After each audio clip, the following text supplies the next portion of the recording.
which should bring us to the story from David Staples in the Edmonton Journal. Yes. The sunrise, sunset, the NDP never change. You can just count on that, right? Like there's always anti-oil lunatics.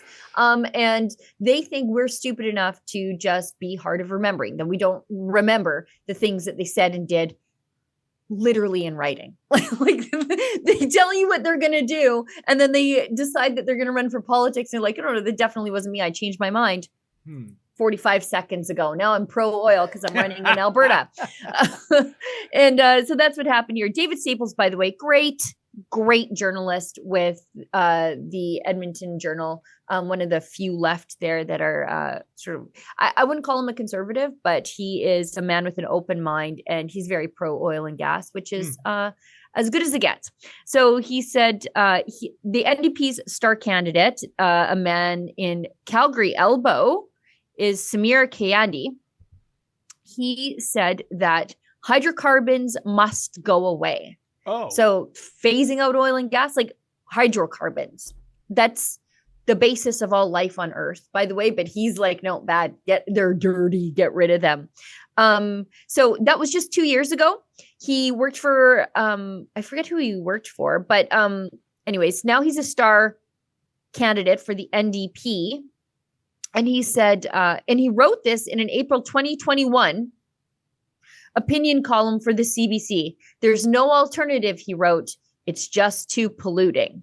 So this is the best. This is their star candidates. Like, this is what the NDP can field here in Alberta when in the middle of an oil boom. Like, we're just like, everybody's going back to work. People are like, it's time to buy a new pickup, maybe buy a new house. Everybody's moving to Alberta, and they're like, no, we have to ruin everything again.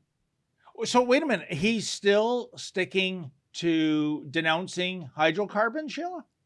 Yes. While he runs in Calgary? Yes. Yeah.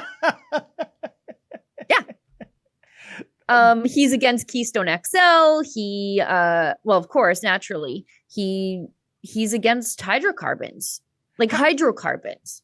Sheila, how, please explain to this ignorant Easterner here, how is this even a close race in Alberta when you've got people who want to get into office who are denouncing the number one industry in Alberta?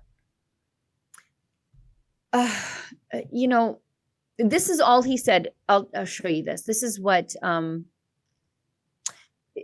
if he were elected, by the way, they would make him the next energy minister here in Alberta. That's how important he is to the NDP. Oh. But when David Staples reached out to him with his prior comments, he said, so now he changes his mind, right? And we're not supposed to remember the article you wrote for the CBC in 2021. He said, as long as the world is using oil and gas, we should be using our oil and gas, he wrote back.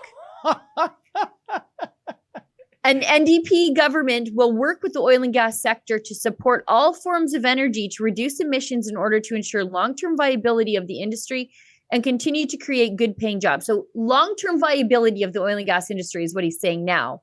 But 2 years ago, it has to go. It's just too dirty. There's no possible way. By the way, just so you know, the oil and gas sector emissions over the last 20 years have dropped 31%. It's over 30% anyway.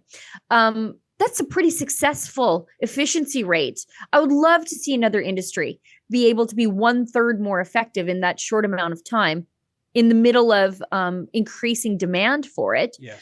I don't believe that green energy is doing that. No.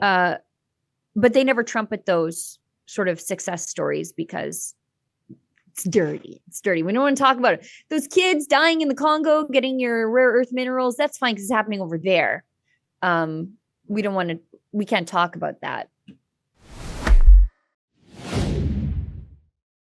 That's a clip from something we call Rebel News Daily. It's our daily live stream hosted by my friend David Menzies, but the show also includes a rotating cast of hosts and special guests, including me.